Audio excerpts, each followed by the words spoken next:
High বন্ধুরা, দেখো আমাদের আজ মা তারার ঘট আছে। আজ যেহেতু অমাবস্যা সেহেতু মা তারার ঘটে অমাবস্যার পুজো হয়েছে। তোমরা দেখতে পাচ্ছ সব বন্ধুরা, এই যে আমাদের ঠাকুর ঘর, এটা হচ্ছে আমাদের ঠাকুর ঘর। আর এই যে সব ঠাকুর দেবদেবীন আছে, তার সাথে মা তারা আছেন।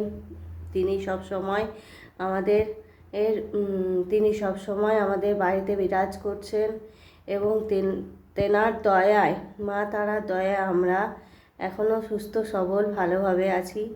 দেখতে পাচ্ছ তোমরা, মা তারার আজকে পুজো হয়েছে অমাবস্যা বলে। দেখতে পাচ্ছ, দেখো দেখো, এটা এটা হচ্ছে মা দুর্গার ছবি।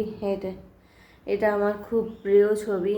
মা দুর্গা এবং বজরংবলী আছেন।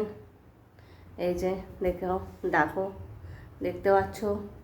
আসলে ঠাকুর ঘরটায় অপরিচ্ছন্ন হয়ে আছে, যেহেতু একটু আগে পুজো হয়েছে, সেই জন্য পরিষ্কার এখনও করা হয়নি, সেই জন্য অপরিচ্ছন্ন হয়ে আছে।